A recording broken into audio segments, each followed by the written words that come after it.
Reasoning, ये ऐसा हुआ तो वैसा भी हो सकता है। ये जब हम रीजनिंग करते हैं, जैसे हमें कोई सीरीज दी जाए 1 3 5 7, आगे क्या आएगा तो हम बता सकते हैं आगे 9 आएगा, तो सब में 2 का गैप है। ये ऐसा है तो आखिर वाला ऐसा होगा। ये जो गैस करते हैं दैट इज दंडा प्रूफ न्याय। हंस क्षीर न्याय मतलब दूध का दूध पानी का पानी। अरे हंस, अगर तुम ही पानी और दूध भिन्न करना छोड़ दोगे तो दूसरा कौन तुम्हारा ये काम कर पाएगा। इस ऐसे ही अगर बुद्धिमान और कुशल मनुष्य भी अपना कर्तव्य करना छोड़ दें तो दूसरा कौन है जो काम करेगा। विषक्रमी न्याय मतलब कि विपरीत परिस्थितियों में भी रह सकने वाला, जो जहर का जो कृमि होगा वो जहर में रहने के लिए अभ्यस्त होगा। फिर वो पूछता है कि को दाता, इस राज्य में कौन दान देने वाला महान आदमी है, तो दूसरा जवाब देता है कि रज को ददाति वसनम प्रातः ग्रहित्वा निशि। हमारे यहाँ तो भैया देने वाला केवल एक ही है, वो है धोबी, रोज सुबह कपड़े ले जाता है और शाम को आकर के दे देता है, वही सबसे बड़ा दाता है। फिर बोलता है कि को दक्ष, कौन यहाँ पे स्किलफुल है, तो जवाब देता है कि परादारवंती हरणे सर्वोपि दक्षो जना। दूसरे का धन लेने में तो यहाँ सब दक्ष हैं, सब स्किलफुल हैं, चैन स्नैचिंग में और सब में, दूसरा पैसा हड़पने में। तो फिर वो पूछता है कि कस्मात जीवती हे सरले, तुम ऐसे नगर में तुम कैसे जीवित हो भाई। तो वो कहता है कि विषक्रमी यायेन जीवा में हम, जैसे जहर का कीड़ा जहर में आराम से रह लेता है ऐसे ही मैं हूँ। सूची माने सुई, कटाह माने कढ़ाई, सूची कटाह न्याय।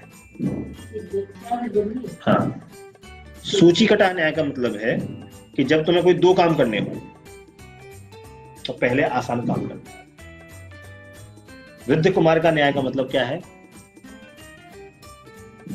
कि एक ही काम में जब बहुत सारी सॉल्यूशन निकला है तो वृद्ध कुमार का न्याय। पृष्ठ पेषण न्याय का मतलब है आटे को पीसना। आटे को पीसने से कोई फायदा, आटा तो पैसा ही होता है, आटे को पीसने से कोई फायदा नहीं है। तो बेकार की मेहनत करना का मतलब होता है पृष्ठ पेषण न्याय। जैसे समुद्र में लहरें होती हैं और हर एक लहर दूसरी लहर से अलग दिखाई देती है, पर वास्तव में वो लहरें क्या है, उसी समुद्र का एक अंग है। तो ये समुद्र तरंग न्याय है।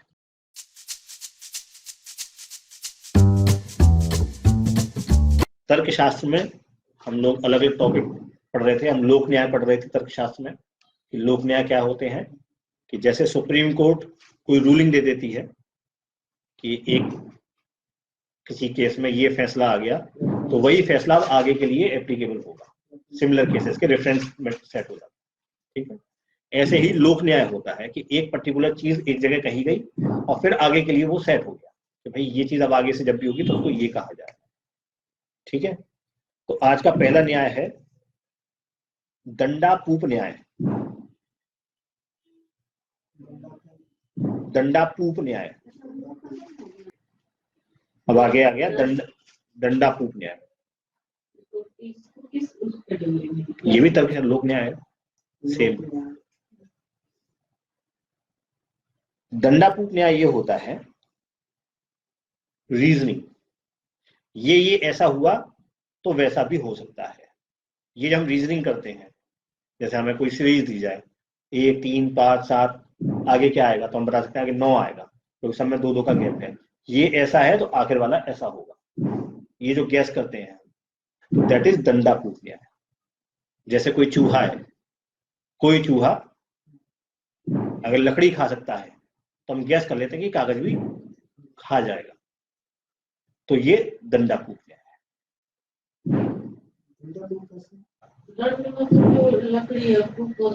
हाँ, वैसे इसका यही है कि दंडापूप का मतलब है कि एक लकड़ी अगर खा जाता है चूहा तो वो केक स्टिक भी खा जाएगा, ऐसे लिखा हुआ केक लिट। दूसरा है हंस क्षीर न्याय। हंस क्षीर न्याय मतलब दूध का दूध पानी का पानी। मोस्टली विद्वानों के लिए यूज होता है कि भाई कोई आदमी ऐसा होगा जो दूध का दूध कर देगा, पानी का पानी कर देगा। हाँ, सही चीज होता है। इसके लिए एक बड़ा अच्छा सुभाषित भी है, नीर शीर विवेक हंस आलस्यम त्वम एव तनेषु चेत विश्वस्मिन अधुना अन्य कुलव्रतम पारिष्यति कः। अरे हंस, अगर तुम ही पानी और दूध भिन्न करना छोड़ दोगे तो दूसरा कौन तुम्हारा ये काम कर पाएगा। इस ऐसे ही अगर बुद्धिमान और कुशल मनुष्य भी अपना कर्तव्य करना छोड़ दें तो दूसरा कौन है जो वो काम करता है। तीसरा है विषक्रमी न्याय। हंस क्षीर न्याय, हंस क्षीर न्याय। तीसरा है विषक्रमी न्याय। विषक्रमी न्याय, विषक्रमी न्याय मतलब कि विपरीत परिस्थितियों में भी रह सकने वाला, जो जहर का जो कृमि होगा वो जहर में रहने के लिए अभ्यस्त होगा। विष के कीड़े को विष से कोई फर्क नहीं पड़ता है ना। लेकिन ये बात एक पॉजिटिव नोट की तरह से कही जाती है, नेगेटिव नोट की तरह से नहीं कही जाती।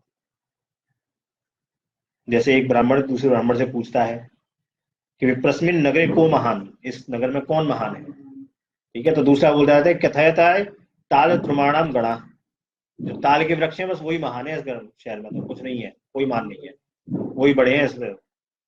फिर वो पूछता है कि को दाता, इस राज्य में कौन दान देने वाला महान आदमी है। तो दूसरा जवाब देता है कि रज को ददाती वसनम प्रातः ग्रहित्वा निशी, हमारे यहाँ तो भैया देने वाला केवल एक ही है, वो है धोबी, रोज सुबह कपड़े ले जाता है और शाम को आकर के दे देता है, वही सबसे बड़ा दाता है। फिर बोलता है कि को दक्ष, कौन यहाँ पे स्किलफुल है। तो जवाब देता है कि परादारगंति हरणे सर्वोपि दक्षो जना, दूसरे का धन लेने में तो यहाँ सब दक्ष हैं, सब स्किलफुल हैं, चेन स्नैचिंग में और सब में, दूसरा पैसा हड़पने में। तो फिर वो पूछता है कि कस्मात जीवती हे भक्त, हे सरले, तुम ऐसे नगर में तुम कैसे जीवित हो भाई। तो वो कहता है कि विषक्रमी यायेन जीवा में हम, जैसे जहर का कीड़ा जहर में आराम से रह लेता है ऐसे ही मैं हूँ, मैं भी इनसे कुछ अलग नहीं। तो ये ब्राह्मण वो इसलिए कह रहा ताकि वो दूसरा ब्राह्मण इस राज्य में रहना शुरू कर दे, एक चुटकुले के तरीके से कहा। तीसरा है सूची कटाह न्याय। सूची माने सुई, कटाह माने कढ़ाई, सूची कटाह न्याय। हाँ, सूची कटाह न्याय का मतलब है कि जब तुम्हें कोई दो काम करने हो तो पहले आसान काम करना है। हाँ, अगर किसी लोहार को सुई बनानी है और कढ़ाई बनानी है तो पहले वो सुई बनाएगा। जैसे ऑफिस में हम लोग काम करते हैं तो पहले आसान काम पहले करते हैं और बड़ा काम बाद के लिए छोड़ देते हैं। तो ये है सूची कटाह न्याय। नेक्स्ट है वृद्ध कुमारिका न्याय। वृद्ध कुमारिका न्याय का मतलब क्या है कि एक ही काम में जब बहुत सारी सॉल्यूशन निकला है तो वृद्ध कुमारिका न्याय। एक औरत थी जो तपस्या कर रही थी, तपस्या करते करते बूढ़ी हो गई। इंद्र प्रकट हुए, बोले कोई वरदान मांग लो। तो उसने कहा कि मुझे वरदान दीजिए कि मेरे ढेर सारे बच्चे सोने के बर्तनों में दूध और खीर खाएं। तो उसने वरदान तो एक ही मांगा, लेकिन उसने शादी भी मांग ली, बहुत सारे बच्चे भी मांग लिए और सोने के बर्तन यानी धन समृद्धि भी मांग ली।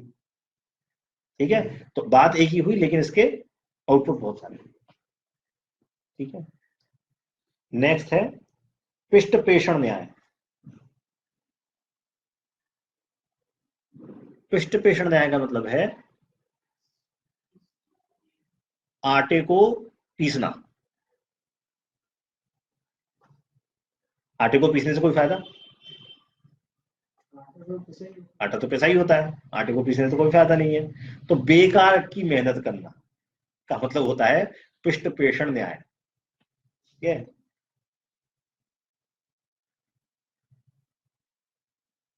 और आखिरी है समुद्र तरंग न्याय। समुद्र तरंग न्याय क्या होता है, जैसे समुद्र में लहरें होती हैं और हर एक लहर दूसरी लहर से अलग दिखाई देती है, पर वास्तव में वो लहरें क्या है, उसी समुद्र का एक अंग है। तो ये समुद्र तरंग न्याय है।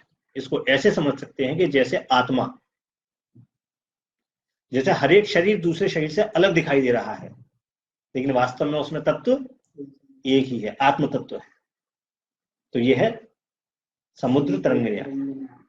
ठीक है, तो ये सारे जो न्याय मैंने आपको बताए ये तर्कशास्त्र से बताए हैं। तर्कशास्त्र हम इसलिए पढ़ रहे हैं ताकि जब हम किसी से बात करें धर्म की, शास्त्रों की, और कोई क्वेरी निकल करके आए तो हम उसको तर्क वितर्क तरीके से उसको समझा सकें। ठीक है, अभी क्या होता है, हम उसको समझाने बैठ जाते हैं और बाद में समझा भी नहीं पाते और बात बेकार चली जाती है। ठीक है, तो ये तर्कशास्त्र हो गया।